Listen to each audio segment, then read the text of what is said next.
Virus HIV. HIV atau Human Immunodeficiency Virus merupakan virus yang merusak sistem kekebalan tubuh dengan menginfeksi dan menghancurkan sel CD4.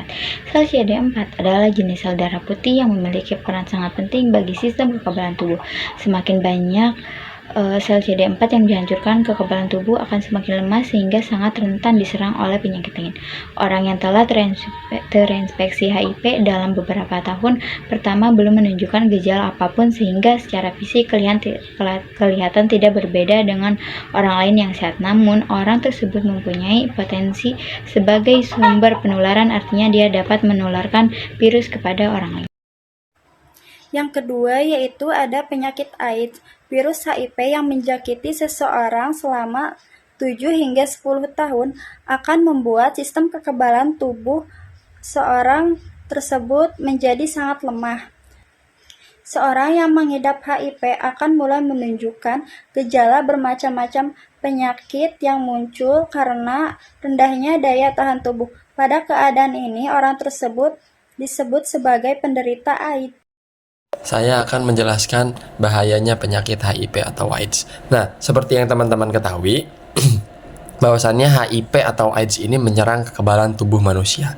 Penyebarannya juga sangat cepat jikalau kita sembarangan ataupun tidak menggunakan pengaman saat berhubungan seksual dengan banyak orang.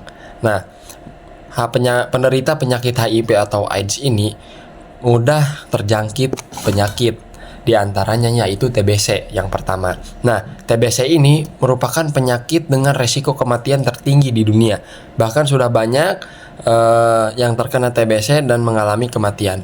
Nah, mengapa penyakit TBC bisa menyerang penderita dari HIV atau AIDS ini? Karena yang dimana kita ketahui HIV atau AIDS ini menyerang kepada imunitas tubuh ataupun kekebalan tubuh, yang dimana kekebalan tubuh kita rendah, maka penyakit atau virus tersebut dapat menyebar dengan mudah di dalam organ tubuh atau tubuh kita. Nah, yang kedua itu ada radang selaput otak. Nah, radang selaput otak ini sangat cepat menyebarnya kepada penderita HIV dan AIDS ini. Nah, yang ketiga itu ada penyakit kanker. Nah, tidak luput dari semua yang saya sebutkan, penyakit kanker juga dapat menyerang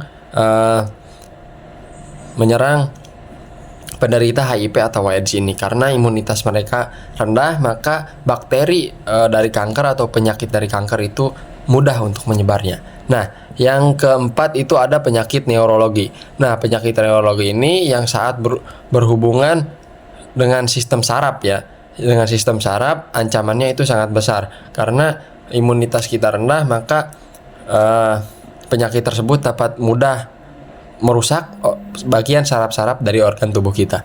Nah, yang terakhir atau yang kelima yaitu gagal ginjal. Penderita HIV atau AIDS ini juga mudah terkena penyakit yang terjadi karena yang menyerang kepada organ ginjal, karena memang persebaran dari penyakit atau bakteri dari penyakit gagal ginjal ini sangat cepat dikarenakan imunitas kita rendah dan mungkin kekebalan tubuh kita juga terserang. Penyakit HIV atau AIDS menjaga keselamatan diri dari melindungi diri dari faktor-faktor resiko. Penyakit HIV merupakan terbaik untuk menghindari dan cil dari infeksi HIV. Terdapat berbagai upaya yang bisa dilakukan untuk mencegah penularan HIV atau AIDS, yaitu sebagai berikut. Yang ke-1, mengetahui tentang HIV dan cara penularannya. Yang kedua, tidak sembarangan melakukan transfusi darah. Yang ketiga, menggunakan jarum suntik steril. Yang keempat, menghindari seks bebas. Hubungan seksual hanya dilakukan melalui pernikahan yang sah. Yang kelima, tidak menggunakan narkoba, tindik, dan tato. Yang keenam, rutin melakukan pemeriksaan kesehatan kesehatan. Yang ketujuh, mempertebal iman dan takwa agar tidak terjerumus ke dalam hubungan seksual di luar nikah. Penyakit HIV atau AIDS.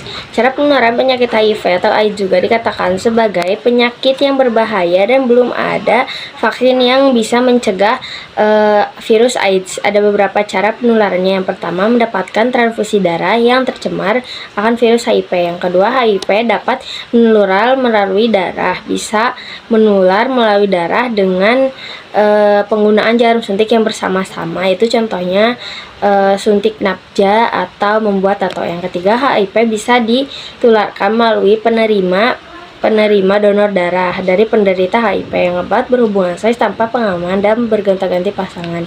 Yang kelima yaitu penularan dari ibu hamil yang positif HIV atau AIDS kepada janin yang dikandungnya. Yang keenam, seorang ibu non HIV atau AIDS bisa menularkan anaknya melalui ASI yang dikonsumsi, dapat memengaruhi tingkat penularan pada anak.